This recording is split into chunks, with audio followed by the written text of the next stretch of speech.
जय माता दी दोस्तों। माता रानी आपकी सारी मुरादें पूरी करें और आप जीवन में खूब सारी तरक्की करें। इसी के साथ आज का जो वीडियो है वो मैं शुरू कर रही हूँ। दोस्तों, तुलसी में जो जल है वो कैसे अर्पण करना चाहिए, कौन सी गलतियाँ हमें नहीं करना चाहिए। छोटी छोटी अगर हम गलतियाँ कर देते हैं तो उसका जो परिणाम है वो अपने जीवन में हमें भुगतना पड़ सकता है। कौन सी गलतियां हो सकता है कि कुछ ऐसी गलतियां हो जो हमसे अनजाने में हो रही हों और हमें उसका जो पता है वो नहीं चल पा रहा है।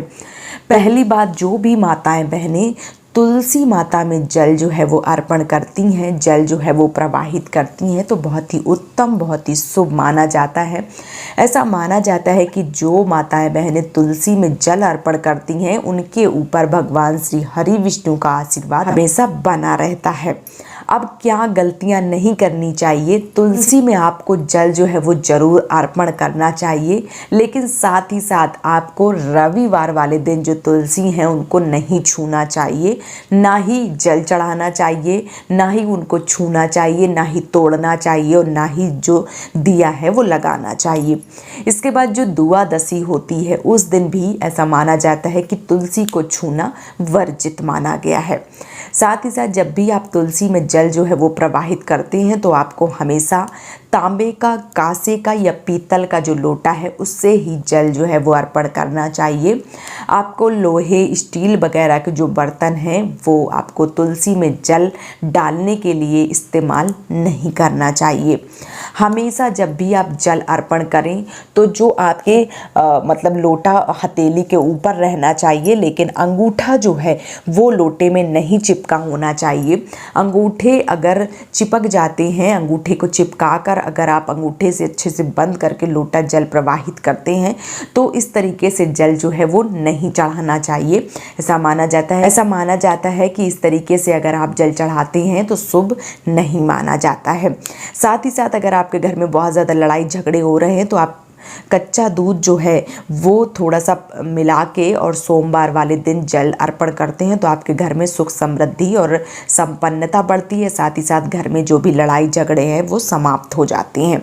और जिन कन्याओं की शादी नहीं हो रही हैं उनको कच्ची हल्दी पानी में मिला के गुरुवार वाले दिन तुलसी में ज़रूर अर्पण करना चाहिए। ऐसा करने से आपकी जो शादी है वो बहुत ही जल्दी हो जाती है, कोई भी अड़चन जो है वो पैदा नहीं होते हैं।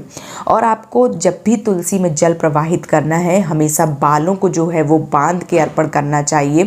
बालों को बांध के ही जो तुलसी मैया में जल है वो अर्पण किया जाता है। जो बाल है वो खोल के कभी भी जल है वो अर्पण ना करें। कभी भी आपको जब भी आप जल अर्पण कर रहे हैं तो पैर जो है बहुत ज़्यादा फैला के पूजा जो है वो ना करें तुलसी मैया की। ऐसा माना जाता है कि पैरों को चिपका के आपको जो जल है वो अर्पण करना चाहिए। जब भी आप तुलसी में जल चढ़ावें, जल अर्पण करें, तब आपको परिक्रमा देते हुए जो तुलसी में जल है वो प्रवाहित करना चाहिए। और परिक्रमा हमेशा दाईं तरफ से जाना चाहिए, दाईं तरफ से ही जो परिक्रमा है वो लगाना चाहिए। और जब भी आप तुलसी में जो पानी है, जो जल है वो डालते हैं तो आपको नीचे से ऊपर की तरफ डालना चाहिए।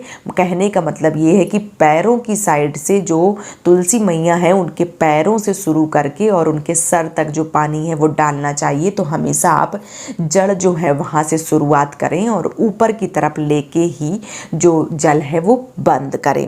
इस तरीके से आपको जल जो है वो प्रवाहित करना चाहिए। तुलसी मैया में छोटी छोटी जो गलती है वो आपको नहीं करनी चाहिए।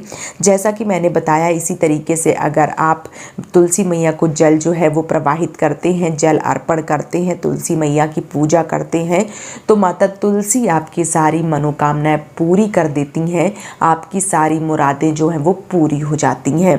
तो उम्मीद करती हूँ कि तुलसी में जल चढ़ाने का सही तरीका आज आपको पता चल गया होगा। छोटी छोटी आप कोई भी गलती ना करें जिससे आपको पाप का भागीदार जो है वो बनना पड़े। तो आपको पूजा पाठ तुलसी में बहुत ही अच्छे से ध्यानपूर्वक करना चाहिए। उम्मीद करती हूँ कि वीडियो आपको पसंद आया होगा। वीडियो पसंद आया तो प्लीज़ मेरे चैनल को सब्सक्राइब और वीडियो को लाइक ज़रूर कीजिए। आज का वीडियो यहीं पे समाप्त कर रही हूँ दोस्तों। जय माता दी।